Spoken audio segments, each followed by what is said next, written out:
नमस्कार दोस्तों। तो मैं आज आपको बताने वाला हूँ कि हमें क्या करना चाहिए, किस राह पर, किस पथ पर चलना चाहिए।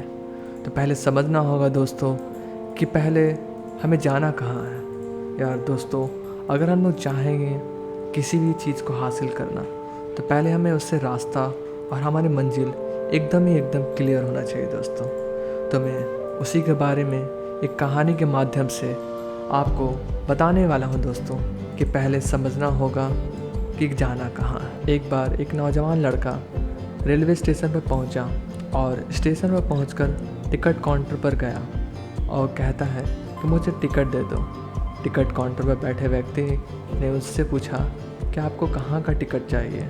लड़के ने कहा टिकट दे दो। आपको बात समझ नहीं आ रही, मुझे टिकट दे दो। काउंटर पर बैठे व्यक्ति ने सोचा कि ये शायद थोड़ा सा खिसका हुआ है, इसलिए इस प्रकार की बातें कर रहा है। टिकट काउंटर पर बैठे व्यक्ति ने फिर से पूछा, अरे भाई आपको जाना कहाँ है। तो लड़के ने कहा, अरे मैं तुमसे टिकट मांग रहा हूँ, तुम्हें टिकट देना है कि नहीं, मुझे टिकट दे दो। अब टिकट काउंटर पर बैठे व्यक्ति को थोड़ा सा गुस्सा आ गया और उसने उस व्यक्ति को भगा दिया और कहा, पीछे बहुत सारे लोग खड़े हैं, तुम यहाँ से चले जाओ वरना मैं पुलिस को बुला दूँगा। वो लड़का थोड़ा सा गुस्सा हुआ और वहाँ से चला गया और उसके बाद वो प्लेटफॉर्म पर आ गया। उसे बहुत सारे लोग खड़े हुए देखे और किसी ट्रेन का इंतज़ार कर रहे थे। अब थोड़ी देर के बाद वहाँ पर एक ट्रेन आ गई। अब सभी लोग उस ट्रेन पर चढ़ने लगे। वहाँ लड़का भी उस ट्रेन पर चढ़ गया। अब मैं सभी से एक प्रश्न पूछना चाहता हूँ दोस्तों, जिसका जवाब आपको मुझे देना है। आप बताएं कि आप वह लड़का कहाँ पहुँचेगा। तो आप मुझे बताएंगे कि वह लड़का वहाँ पहुँचेगा जहाँ वाकई में उसे ट्रेन ले जाएगी। बिल्कुल सही। आप भी अपने आप से पूछ कर देखें कि आप भी बिना लक्ष्य वाले ट्रेन में सफ़र तो नहीं कर रहे हैं। कई बार आप भी अपने माँ बाप को दिखाने के चक्कर में, अपने दोस्त यार को दिखाने के चक्कर में बिना लक्ष्य वाले ट्रेन में बैठ जाते हैं और उन्हें कुछ करके दिखाने चाहते हैं। क्या आपको लगता है कि ये आप सही कर रहे हैं?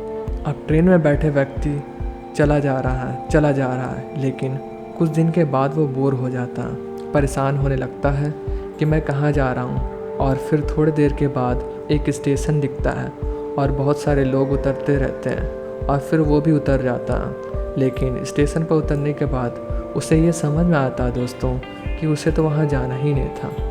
अब फिर से आप अपने आप से पूछिएगा कि कई बार आप बिना लक्ष्य बनाए निकल लेते हैं और कुछ दिनों के बाद आपको यह महसूस होता है वो तो यह करना ही नहीं था, आप तो किसी और चीज़ के लिए परफेक्ट हैं और आपको तो वह करना था। आप सिर्फ लोगों को दिखाने के चक्कर में किसी चीज़ को बनने की कोशिश करते हैं, जबकि असल में दोस्तों वो आप होते ही नहीं हैं। एक बिना लक्ष्य की यात्रा करने पर आपका पूरा जीवन खराब हो सकता है और वहीं पर एक महत्वपूर्ण चीज़ खराब होती है जो कभी वापस नहीं आ सकती दोस्तों, और वो है आपका समय।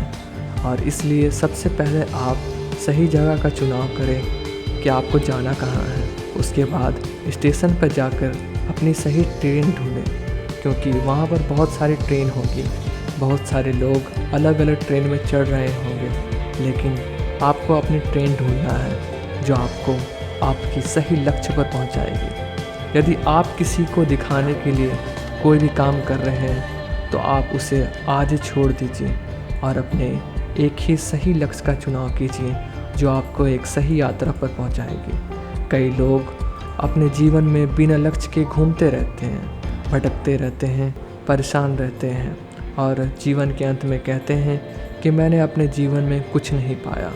क्या आप भी उनमें से एक बनना चाहते हैं या फिर एक सही लक्ष्य का चुनाव करके अपना जीवन को खुशी प्रसन्नता से जीना चाहते हैं? फैसला आपके हाथ में दोस्तों। इसलिए दोस्तों, कुछ भी चीज़ करने से पहले हमारा लक्ष्य सीधा होना चाहिए और हमारा जो रास्ता होना चाहिए अडिग और सही होना चाहिए दोस्तों। किसी के बहकावे में नहीं आना चाहिए। जो हमें अच्छा लगे दोस्तों उसी पर चलना चाहिए। दिखावट से दूर रहें दोस्तों।